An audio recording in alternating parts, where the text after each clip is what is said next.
कक्षा 12 वाले सभी बच्चे ध्यान दें। जीव विज्ञान यानी कि अर्धवार्षिक परीक्षा पेपर अब आपकी स्क्रीन के सामने। सभी बच्चे कमेंट कर रहे थे कि सर त्रैमासिक परीक्षा की तरह अब भी हमें पेपर बता दीजिए।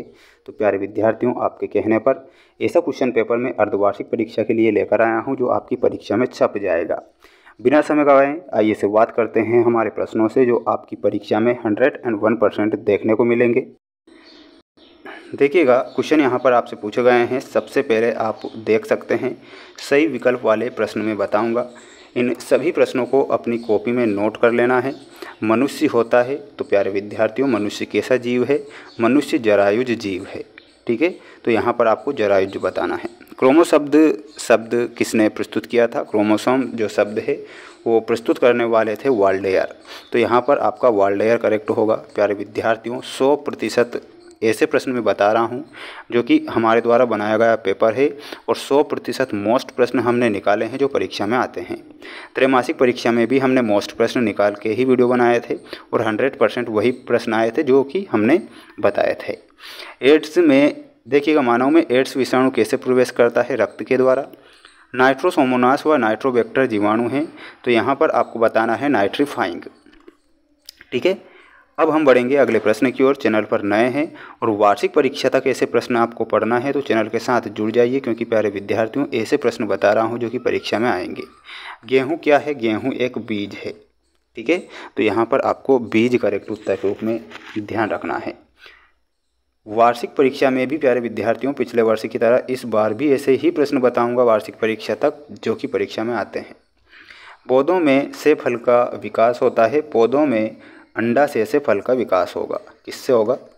लिखिएगा, पौधों में अंडा से फल का विकास होता है। मनुष्य में लिंग निर्धारण होता है, तो इसमें आपको बताना है वाही गुणसूत्र के द्वारा।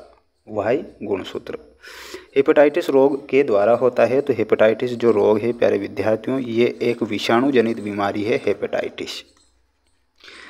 मानव निर्मित इंसुलिन का नाम आपको बताना है, तो इसका नाम हो जाएगा ह्यूमिलिन। क्या हो जाएगा? ह्यूमिलिन।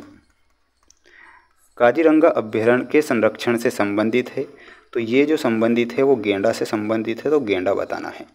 सभी बच्चे स्क्रीनशॉट लेकर इन्हें याद करें, अपनी कॉपी में नोट करें, क्योंकि ऐसे प्रश्न बता रहा हूँ जो कि परीक्षा में आते हैं, है ना। बिल्कुल आप निश्चिंत हो जाइए और इन प्रश्नों को आपको याद जरूर करना है। IUCD का पूरा नाम जल्दी से बताइएगा कमेंट बॉक्स में सभी बच्चे। वह न्यूक्लिक अम्ल जिसमें राइबोज शर्करा पाई जाती है, तो उसका नाम हो जाएगा RNA। ओपियम का स्रोत क्या है? तो ओपियम का जो स्रोत है पेपेवर सोमेनिफेरम।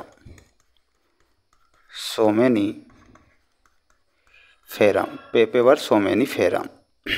प्रथम जंतु क्लोन का नाम आपको बताना है, तो उसका नाम हो जाएगा डॉली। न्यूमेटोफोर किन पौधों में पाए जाते हैं? तो न्यूमेटोफोर पाए जाते हैं दलदली पौधों में, तो यहाँ पर दलदली बताना है। स्क्रीनशॉट ले लीजिएगा और अच्छे से इन प्रश्नों को आप याद कीजिएगा। प्यारे विद्यार्थियों, प्यारे साथियों, ऐसे प्रश्न हैं जो कि परीक्षा में आते हैं, है ना, और इसी प्रकार के प्रश्न पूछे जाएंगे। देखिएगा, एमनियोसेंटेसिस, इसमें आपका लिंग परीक्षण बताना है। हीमोफीलिया, इसमें आपको लिंग संलग्नता होगा। टर्नर सिंड्रोम में आपका हो जाएगा ऑप्शन नंबर फर्स्ट। किण्वन में आपको यीस्ट से मिलाना है और इंटरफेरोन में प्रति विषाणु प्रोटीन से मिलाना होगा। सभी बच्चे स्क्रीनशॉट लेकर इन्हें याद करें। जो मोस्ट इंपॉर्टेंट प्रश्न बता रहा हूं, अब आपको कुछ जो महत्वपूर्ण प्रश्न हैं नेक्स्ट वीडियो में बताऊंगा, तो नेक्स्ट वीडियो के लिए तैयार रहें। चैनल को सब्सक्राइब करके रखिएगा सभी विद्यार्थी।